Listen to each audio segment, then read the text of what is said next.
started practicing yoga to not curse out my boss. You know what I mean? Like, it wasn't like, oh, I'm going to help people. I was trying to help my damn self. I was in a terrible job situation with rampant racism and microaggressions, and I needed a way to not tell this lady the 13-letter password. And luckily for me, asana and meditation gave me compassion to endure not just their terribleness, but to experience the innate beauty and dignity that exists within me. And in that sadhana, in that aggressive practice with purpose, yoga became my spiritual practice. For many people, yoga, and I'm not talking trash, but Reggie spits truth, y'all. Like, if you don't want truth, don't holler at me. Most people wear their yoga practice like an adornment, like a ring, as opposed to a tool through which you sculpt and navigate life's experience. And luckily for me, in the horrific job situation that I had in Denver, Colorado, the 10 months of aggressive horribleness that I experienced gave me a lifetime of wisdom.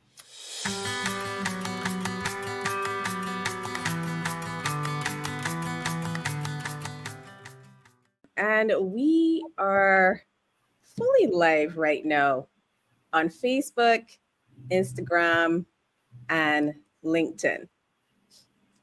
So hello, everyone. Welcome. I am so glad you're here for this special live we have with some of our amazing SYTAR 2025 presenters. I'm Marita Greenidge, and I'm part of the team at IAYT. So I am the Marketing and Communications Manager. And I'm also excited to be here with my colleague, Kelly Freeman. She is our Membership Manager. We're counting down to this year's Symposium on Yoga Therapy and Research. That's SYTAR, aka SYTAR. And it's happening this June in Atlanta. And today you're going to get a sneak peek into what's coming. So you're going to meet a few of our presenters, hear more about their session topics, get a feel for the kind of meaningful, cutting edge conversations that make SYTAR such a very powerful gathering. We'll also be answering questions live, so please feel free to drop them in the chat. This is your time to get your questions answered. But before we dive in, we are going to start with a brief centering. So just taking a few moments to arrive, breathe, ground ourselves for the conversations ahead. And we're streaming right here again. We're on Facebook, Instagram, and LinkedIn. So whether you are tuning in now, catching the replay, welcome to the conversation. And let's begin. So I want you to take a very comfortable position. It could be seated. If you feel like standing because that's the space you're in right now, you can do so. Just however feels nice and easy for you. And you can close your eyes if that feels safe, or you can keep them open, whatever you're feeling. And let's bring the awareness to our breath. And all we're doing is noticing our breath. What is the breath like? Is it soft? Does it feel easy?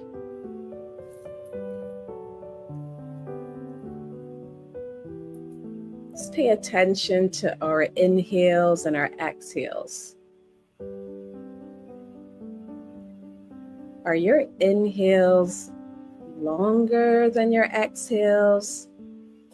Or are they the same length?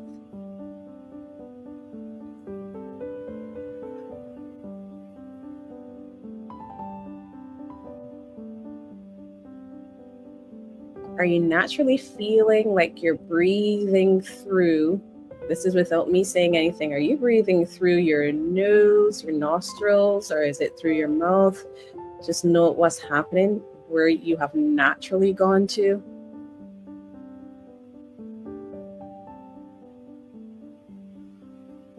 And then I want you to scan your entire body. So we're starting at the top of our head, coming all the way down to our toes. And I just want you to notice what's happening with your body. Noticing how you're feeling. And at this point, we're not making any changes. We're just in this space of noticing.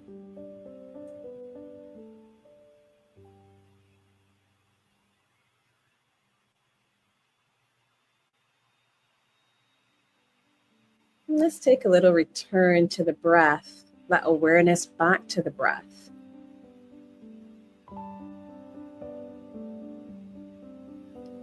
And I want you to just add 1 or 2 more to the length of your breath. If you're in a space right now where you want to add some invigoration to your day, you can consider allowing your inhales to be longer than your exhales. And if you're feeling that you want to invite a little bit more ease, you can lengthen your exhales. If you're just exactly where you want to be, then you can just add 1 or 2 just to both your inhales and the exhales. And that's whatever that was for you. Some of us might have had a breath that was like a count of 3. It could have been 2. It could have been 5. It's whatever your breath is for you, and you are adding to that.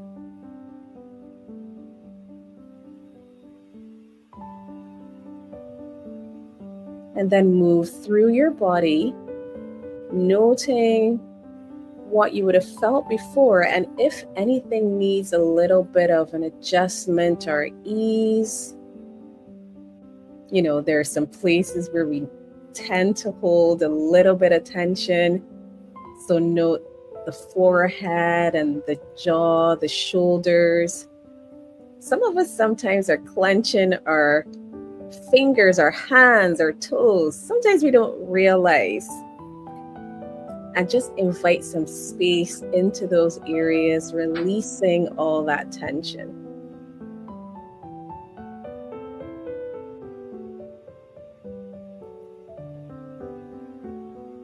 And then just take a couple more deep inhales and exhales. Bringing some awareness back into the space. And then you can gradually begin to open your eyes. That's if they were closed. And thank you so much. Thank you for those moments. So after our little pause here, I hope we're all feeling a little bit more relaxed to bring ourselves into this space. We are really thrilled to be joined. I see Reggie has joined us, wasn't there at first? Hi. We're really happy to be joined by 5 of our SYTAR presenters, each bringing a unique voice, perspective, area of expertise to this year's conference in Atlanta. And like I said before, we're going to be hearing a bit about their sessions, what inspired them to present, and what they're most looking forward to at SYTAR. And of course, we're going to leave some space for the questions. Feel free to drop those in the comments at any point in time. So to kick everything off, I'd love for everyone just to take a moment to briefly introduce yourself, share a little bit about your background. You can also say where you're joining us from and what brought you to the field of yoga therapy. And for anyone who's here with us, feel free to introduce yourself as well, and maybe tell us where you may be joining from. Maybe tell us where you also are joining from.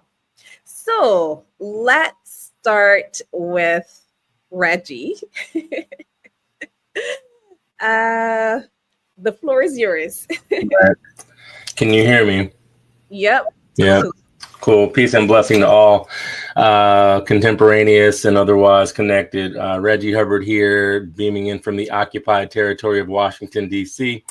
And excited to be in community with y'all in Atlanta in June. So I started practicing yoga to not curse out my boss. You know what I mean? Like, it wasn't like, oh, I'm going to help people. I was trying to help my damn self. Like I was in a terrible job situation with rampant racism and microaggressions, and I needed a way to not tell this lady the 13-letter password. And luckily for me, asana and meditation gave me compassion to endure not just their terribleness, but to experience the innate beauty and dignity that exists within me. And in that sadhana, in that aggressive practice with purpose, yoga became my spiritual practice. For many people, yoga, and I'm not talking trash, but Reggie spits truth, y'all. Like, if you don't want truth, don't holler at me.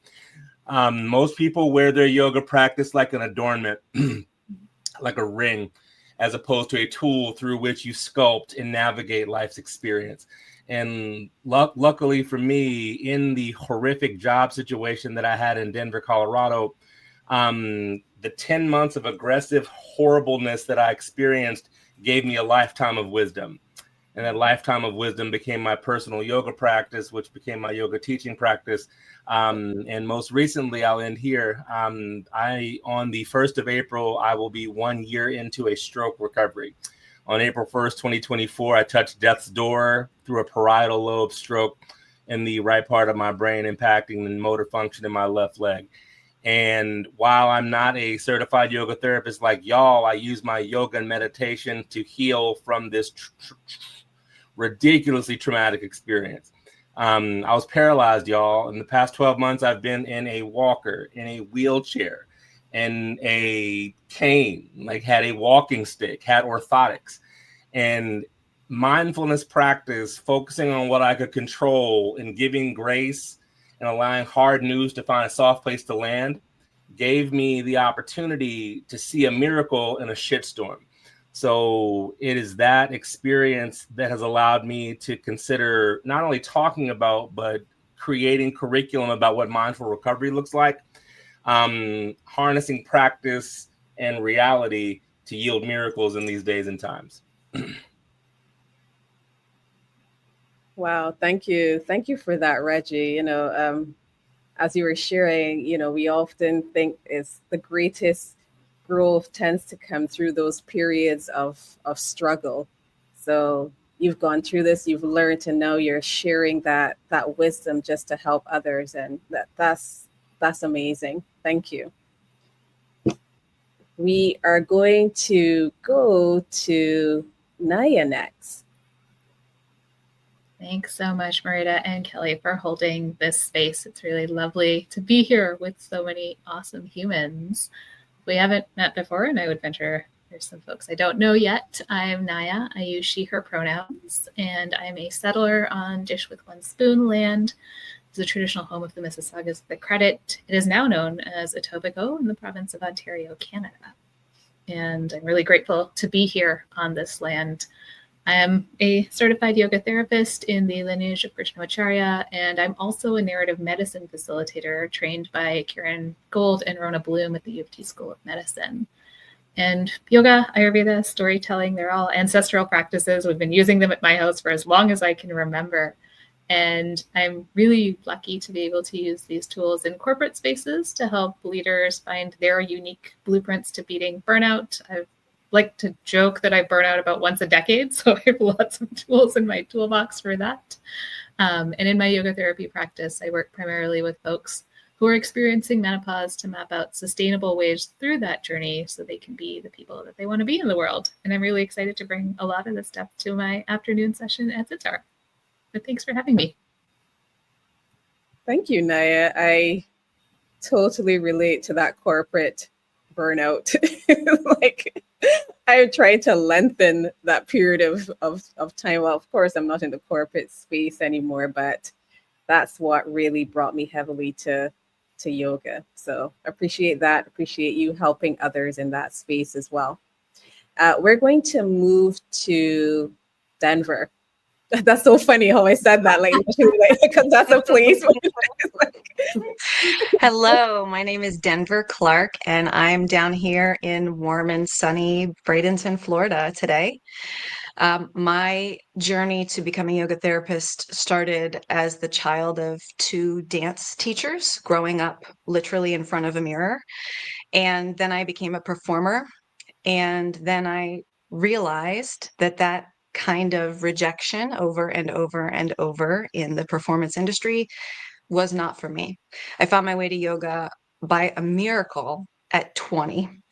And my experience with body image, anxiety, and depression related to my perception of my body and societal perceptions of my body and perceptions of my body that came from the dance studio, it really opened up a whole new world for me. And so I've been teaching and training teachers for 15 years. I had my own studio in Georgia for 8 years. I was lucky enough to manage a 7-acre retreat center down here in Florida and be an accredited program director there for about 7 years and help build the curriculum. And that studio's closed, or that school has closed. So now I am a private practice.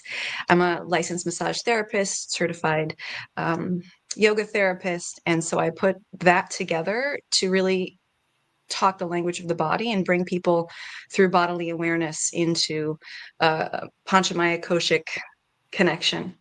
There's not a lot of yoga therapy in Florida. There are a lot of yoga teachers in Florida. So I make it my mission down here to educate and explain to people what else there is in this industry. I will be presenting this year for the second time, and I've been to every SYTAR since 2019, and I was hooked right from the very beginning, even when we were virtual during COVID. So I'm thrilled and overjoyed to go and connect with my friends and my community and just fill up my own cup. Oh, I love that. I love that so much. As someone who loves dancing as well, and I mean, I'm not great, but I mean, I just like to move my body. And that's the beauty of yoga, coming into that space and that acceptance, awareness of self, understanding who you are and accepting who you are as an individual. And I think it's beautiful, really beautiful what you're doing. Thank you. Cindy. Thank you very much, Marita and Kelly and all the other presenters. I think, Naya, we met last year at the SYTAR conference. Yeah. And so it's nice to see a familiar face coming back. That last year was my first year at the conference, and I was motivated to put in a proposal to speak because I have a particular interest in bringing the subtle tools of yoga to use in the context of working with adults living with mental illness. And I saw that the group as a whole was moving in the direction, as Reggie mentioned, of acknowledging and working towards the idea that yoga can, at the end, become a very deep spiritual practice. And I find that adults living with mental illness do often go there and rely on that because there are so many limitations in their lives, and many of those limitations are unseen to the eye. And this is just where my heart lives. I got started in yoga very much by accident. My husband was training for a marathon, and he felt like he couldn't reach his toes to tie his shoes for the race, and decided to go to a yoga stretch class for runners at the local Y. And he asked me to come, and I did. And a decade and a half later, I'm all in deep, deep, deep. It grabbed me like vomp. We need you. We want you. Come in. And I also had a very, very transformational journey with it, very much as Reggie described. Luckily, I had gotten started with yoga before my hard news came relating to one of my children who's going to be living with mental illness for the rest of their lives, and having a soft space for that to land. I also work in the lineage of Krishnamacharya and Desikachar, and they are that lineage is really skilled at taking these subtle tools and being able to introduce them slowly and overlay them onto each other to create a very holistic practice that really reaches all of the dimensions of the Panchamaya. So I'm going to be co-leading a roundtable discussion on Thursday afternoon, and we will be addressing some of these topics. Thank you, Cindy. And in this space, particularly the Western space, many people we know tend to come to yoga from that physical space. A lot of the times it's from that, like you said with your husband and the stretching, and me too, this is how a lot of us land there. And I don't think like a lot of space is held for the mental aspect, and especially going through COVID. We see, at least I'm based in Barbados. I hadn't mentioned that before, but you can see a lot of these issues continuing to arise. And I don't think that we're giving enough attention to this. So really, really glad that you are working in this space to help from that perspective and blending everything. And finally, we are going to go to LaMor.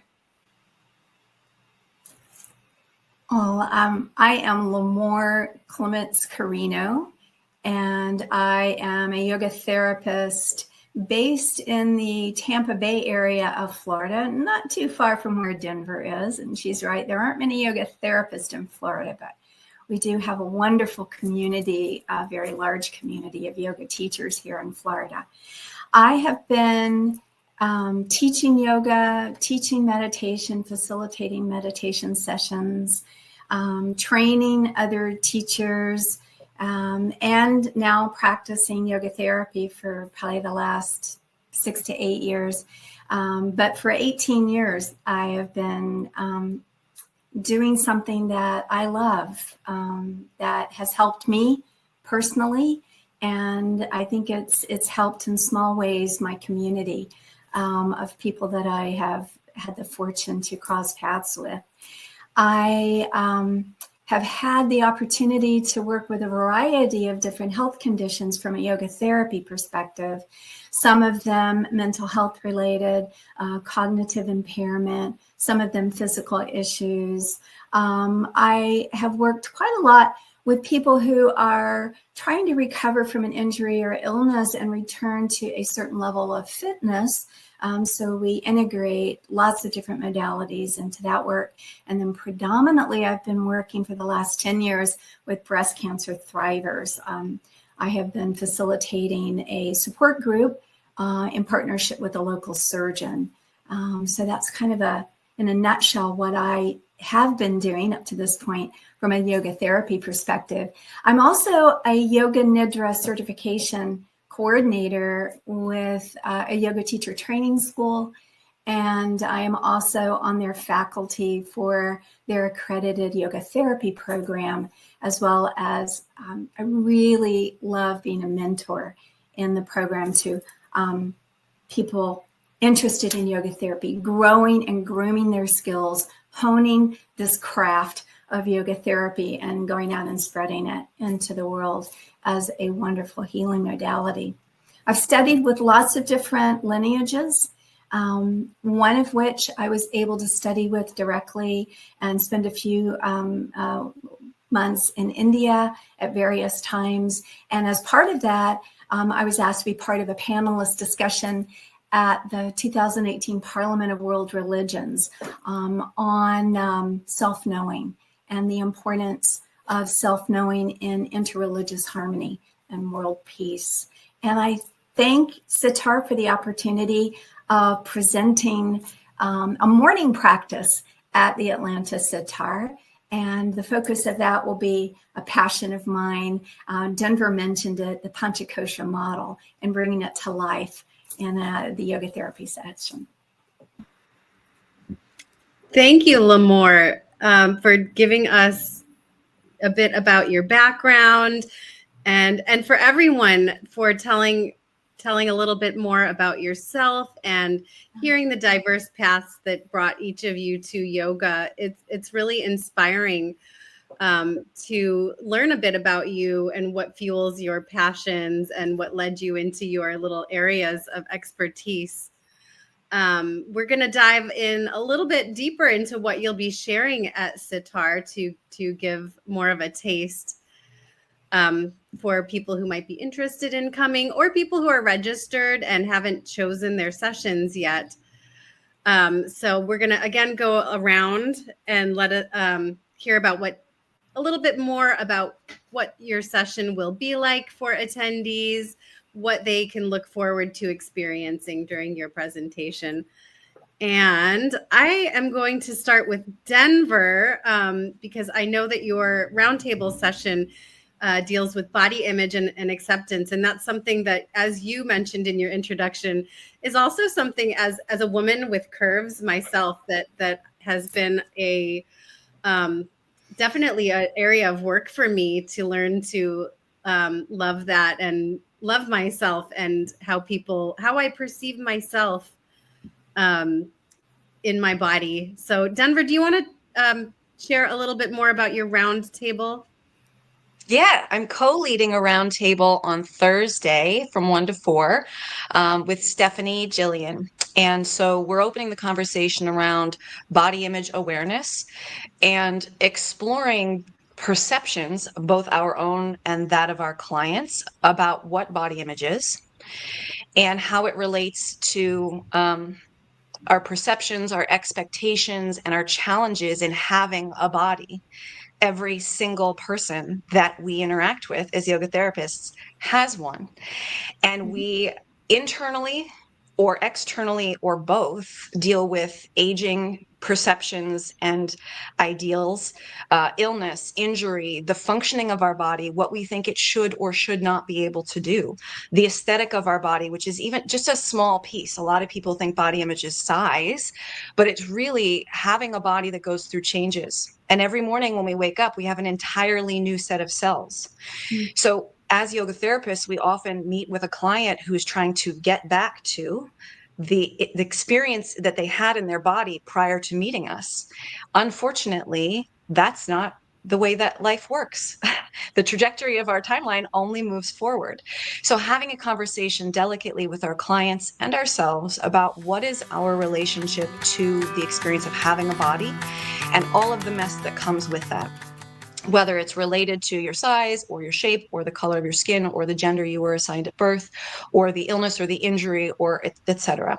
Stefanie is coming in with her specialty, which is women's health, and that will be the second half of our presentation as well, and talking about the research gap and how experiences like PMDD, menopause, menstruation, and hormonal fluctuations affect a woman's body. Mm-hmm. My part of the conversation is really about everybody and how do we honestly explore our relationship to our body. I don't think enough people, and this has been my experience in 8 years leading this particular training and many, many workshops, people don't realize that they have a sordid relationship to their body until they sit down and really look at the timeline of what has happened and how they speak to it.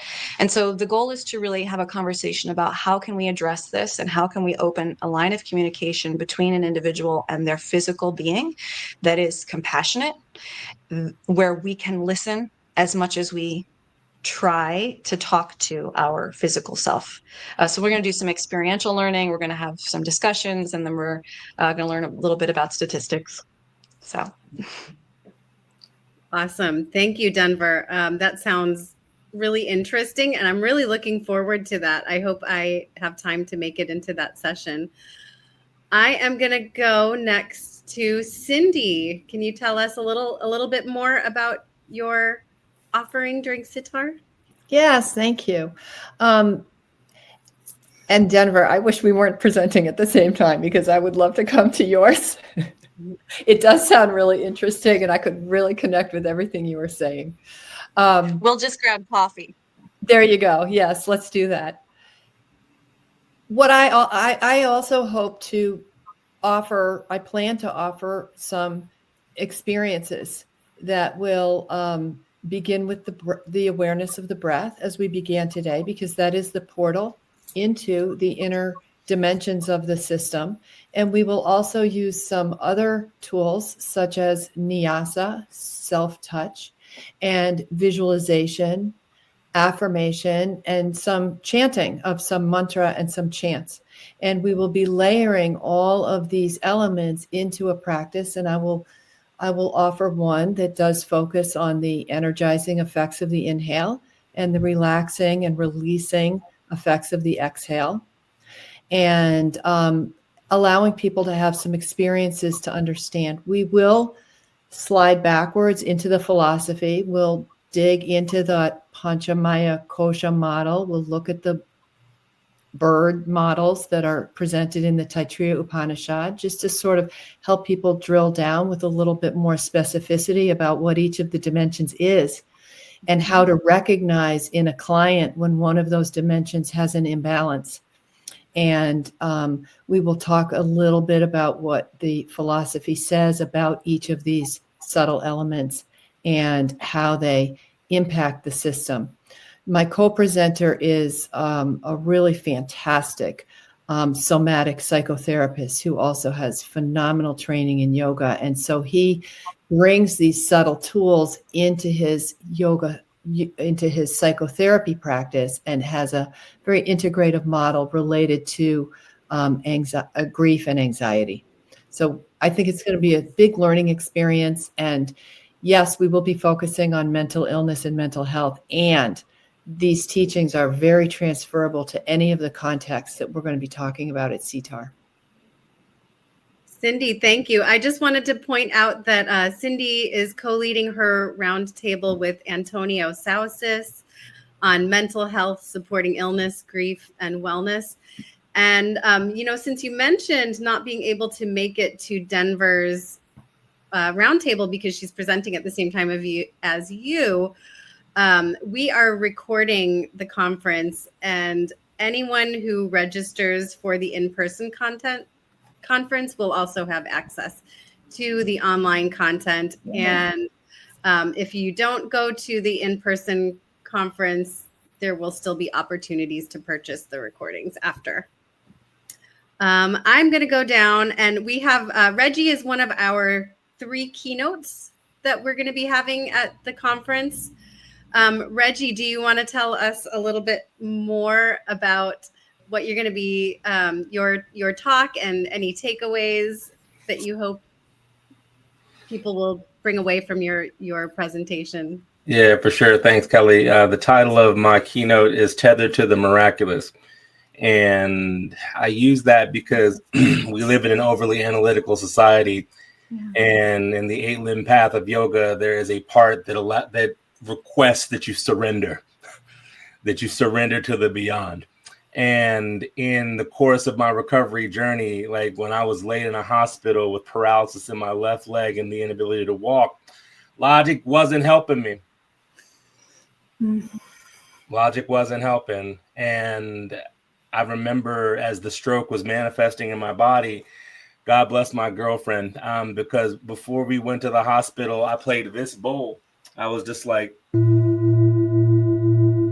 like, what are you doing? I was like, this is bad. And I have to find such deep peace to endure wherever this ship is going. And so I played this,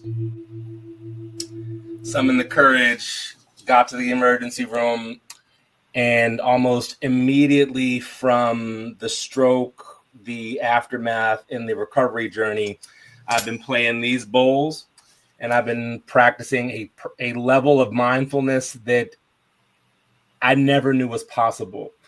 And that is available to all of us. And in times like we're experiencing now, especially in these ridiculous United States, people need to know that there is good news possible in a cascade of bad news.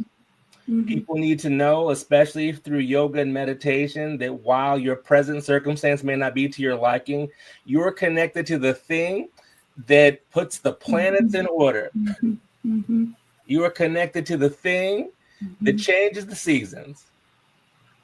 You are connected to the thing that in the sky where I live now for the past several months, it's changing now. Mars and Jupiter and Venus and Mercury and Saturn are in a line. You're connected to that. And the diagnosis that man may give you means nothing in the context of the universal energy that you're connected to. Right?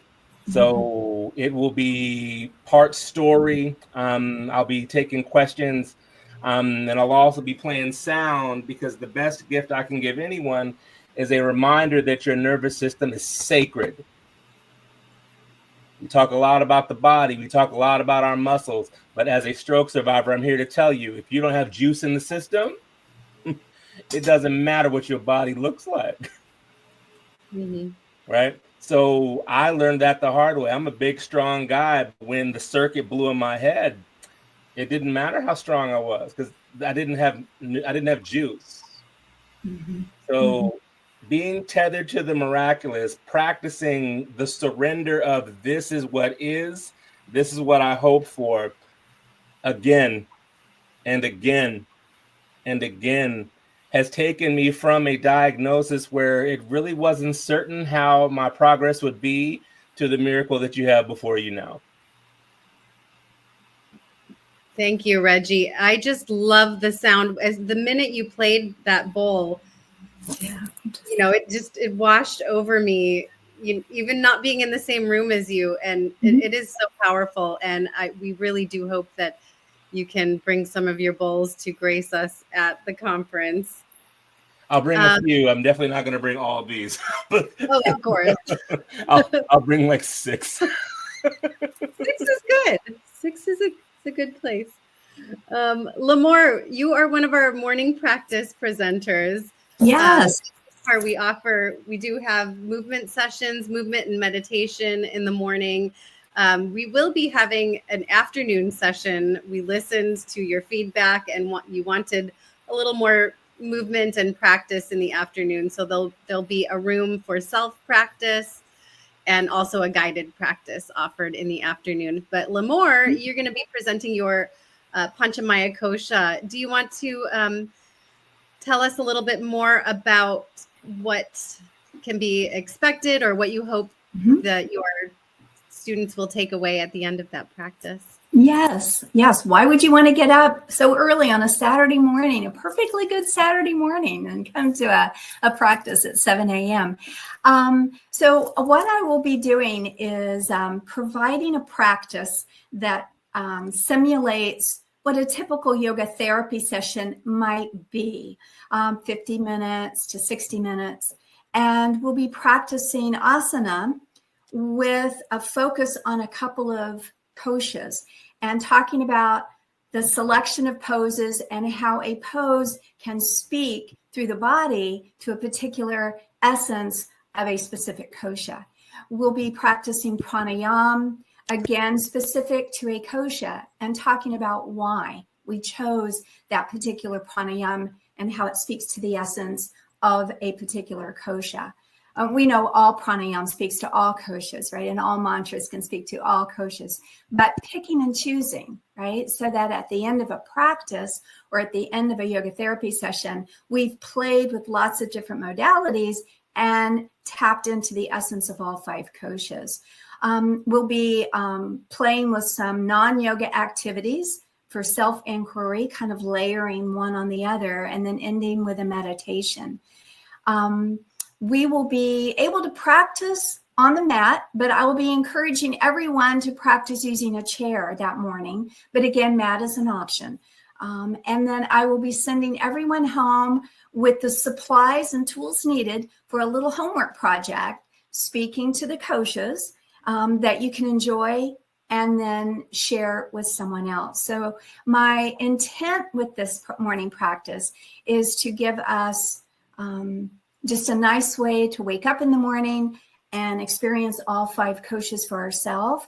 But for us as yoga therapists, especially new yoga therapists who might be coming to SYTAR for the first time, how do we engage in a lively and a method that has variety, the koshas in a yoga therapy session where it's not daunting on our behalf as therapists, and it gives our clients something that they can really take and live off the mat when they're not with us. I love that. And I love the concept that the people who take your class will have this piece that they can work on after and share with someone else, because everything is better when it's shared. Yes, yes. Lastly, we have our one and only afternoon session who is here on this call. We have several afternoon sessions, but Naya is leading an afternoon session on Saturday called Know and Tell, Applying Narrative Competence and Nonviolent Communication in Yoga Therapy. Do you want to dive in a little bit deeper and tell us what you hope are some key takeaways that your people who attend your session should expect? Yeah, I'm really nerdy and very excited about this session. And I was inspired to put it together because there's a Hafiz quote, because, obviously if I'm talking about story, we're going to bring some poetry into it. And the quote goes, "The words you speak become the house that you live in." And this session is very much about finding the tools to create that safe, accessible, stable house for yourself as the therapist, but also for your students who are coming with you. And so, as the title says, we'll explore, narrative competence and nonviolent communication, really to arrive at a deeper and more embodied sense of knowing and a more connected sense of communication, because we communicate so that we can change together. And I've seen the value of this as a yoga professional, because I believe I have a responsibility to conduct myself in alignment with the yamas and the niyamas as a model for my students. And so the conversation we'll have in the session really will sort of unpack these complex sort of ideas of, what is narrative competence? What is nonviolent communication? And they are really just practical applications and extensions of the yamas and the niyamas. So just adding some language to stuff that people already know. As an example, narrative competence requires us to listen deeply and actively and in an embodied way, which is the practice of satya. It's the practice of discerning what your care seeker is really asking you for. And, the relational focus of communication, which is nonviolent communication, is also the practice of yoga, which is the practice of being in good relationship with the beings in your presence. And so it's knitting together these concepts, adding some tools. And really fundamentally, this is about how you build trust and how you maintain trust, how you make that safe house, which, in my opinion, is the foundation of every therapeutic relationship. And so you'll leave with some tools that you can use not only to sort of observe your embodied response when a student is sharing with you, but also to then be present and effective in that two-way communication. And so I hope folks will leave the session with a sense of how to personally apply all of these sometimes big concepts of yoga philosophy in real time as they're practicing. And they'll also have a sense of, here's some language that, psychotherapists are using, other care providers are using. So in their conversations, as they're part of circles of care, you can also use more of the same language so we're on the same page with everyone else in that community. That is so interesting. And again, I'm just really, really thankful that these are going to be recorded so I can go back in and watch any that I don't get to live. And I think it's just been really helpful hearing in your own words. Someone who's interested can go and read a description of something on the website, but to hear you describe it, each of you just, very personally and also just casually in conversation, it helps me really get a better taste of what your session is going to be like. And I am just super, super excited for everything. Yeah, what else? What else add here? Like I had a similar thought. I was thinking to myself, because obviously, you're reading all this stuff. I'm reading about all of you. I'm reading about the sessions, but just how you made everything come alive, the energy, because there's words are often can be quite flat there on the page. It can be flat, but then when you bring it into the video space and you hear everyone, I'm like, whoa, this is awesome. I am really glad that these sessions are going to be recorded. And for us, we're usually quite busy at SYTAR. We don't usually get to take in, everything. So it's good that we can revisit. I think everything sounds really great. And I'm happy because we asked all our presenters to come, and we said we're going to let everyone come on a first come, first serve basis. And I actually don't think that we could have planned this any better than the universe planned this, Reggie, because we have a mix of everyone. You have keynote, morning practice, afternoon session, roundtable. Like we didn't plan this. This is just how this happened. And I think it gives everyone like a real glimpse and a real understanding of the conference. And like Kelly messaged, if you didn't get to catch like the full of this live, I know sometimes people pop in and they pop off, etc. We're going to have this recorded, and it's going to be on YouTube quite soon. It will be on Facebook and LinkedIn as well, so that you can always return. And this really is something that you want to hear. Like, it really, really is. Time flies so fast. I feel like I just got here. Mm-hmm. I'm going to invite everyone. If you have any parting words, because we pretty much have to wrap up now, you don't have to feel obligated. But if you have any parting words, you can just share right now. And reminding everyone, if they have anyone watching, if you have questions, drop them in the chat. If you didn't get them here this time, send the questions to us. We will get the responses to you. But to our lovely presenters, I see Denver's hand going up. So I'm guessing that you have like a parting. Oh, everyone has parting words. Go ahead, Denver. I have a quick word of advice. When you arrive at SYTAR, do your best to connect with everyone you meet. Don't stay in your little bubble. It is one of the most filling, nourishing experiences I have ever had. And I'm just so grateful for this community. It's just my favorite part of my year. And I go home renewed and ready to jump back in, because this is a lonely path to walk often. So don't hold back. Don't be shy. Just get out of your comfort zone. And if you're still nervous or feel weird about it, come and find me. Ready. Naya, you had something you wanted to say. So, true to nerdy girl form, I'm going to leave you with a Rumi quote. And I think it's really appropriate for SYTAR. And the quote goes, "Out beyond ideas of wrongdoing and right doing, there is the field. And I will meet you there." For me, SYTAR is that field. And I look forward to meeting all of you, whether you come to my session or we run into each other somewhere else. Please come say hi. I'm so excited to connect with all of you. And I think, LaMor, did your hand go up as well? Yes, it did. Yes, so I'll be quick. I just want to speak to those individuals who may not have ever attended SYTAR and are kind of on the fence, about signing up. If you've never been, it's a wonderful experience for the reasons that Denver and Naya have already mentioned. I love it because it allows us to learn in a variety of ways. There's lecture, and the keynote speakers are always very good about providing their PowerPoint presentations for us afterwards. We have panel discussions where we get to hear dialogue between peers on a particular topic.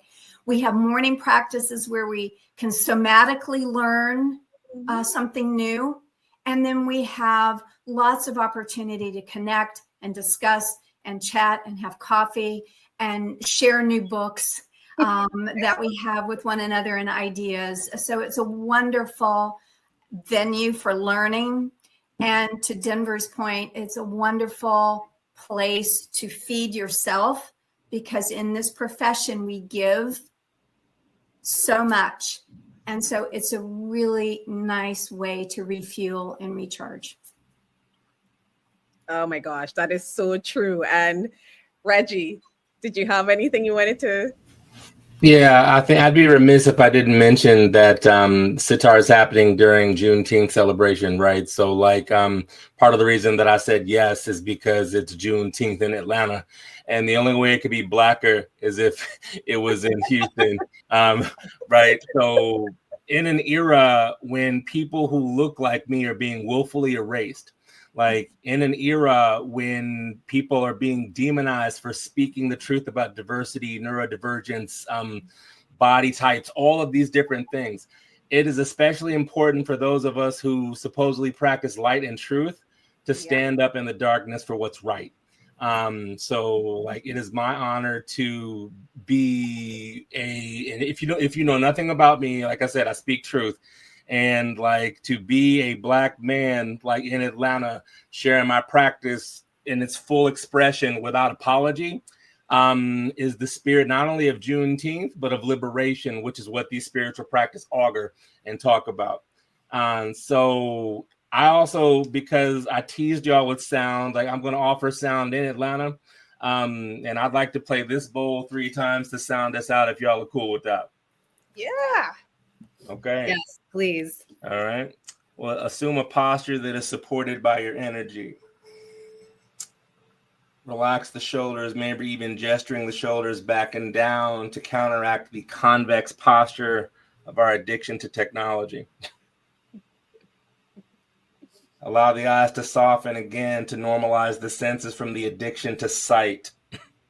There are other senses beyond sight. What we see isn't always real.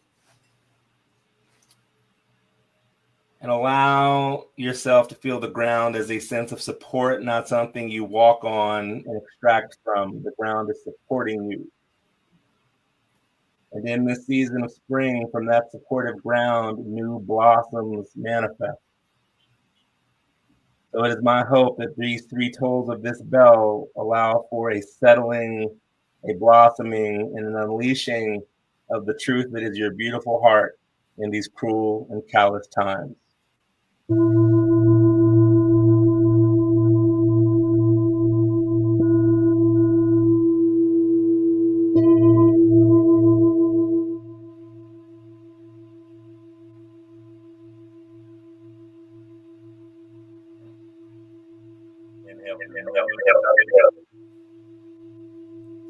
Exhale out the mouth. When you're ready, please release the meditation.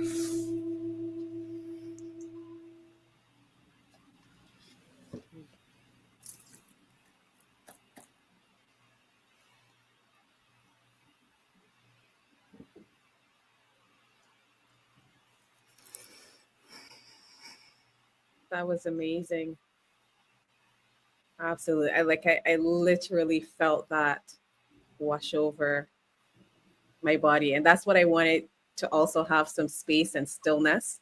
Because so many times we always want to jump and fill the space, but sometimes it doesn't need to be filled. Sometimes we can just sit there just in that space.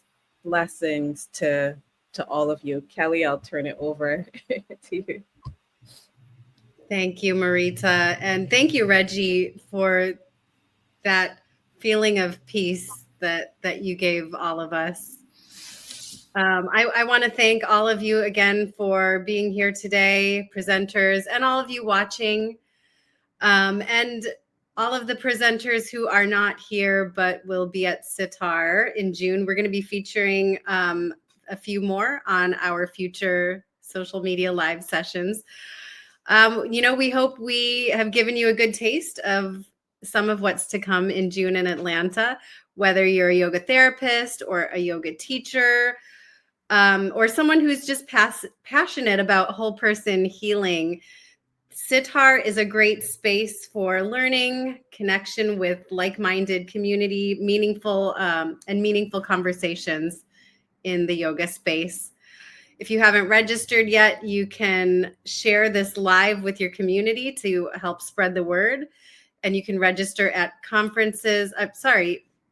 SYTAR at iayt.org. Thank you again for being here. Whether you are joining us live or caught the replay, we appreciate you. And we are so grateful to have you in our growing and evolving community. Thank you. Thank you.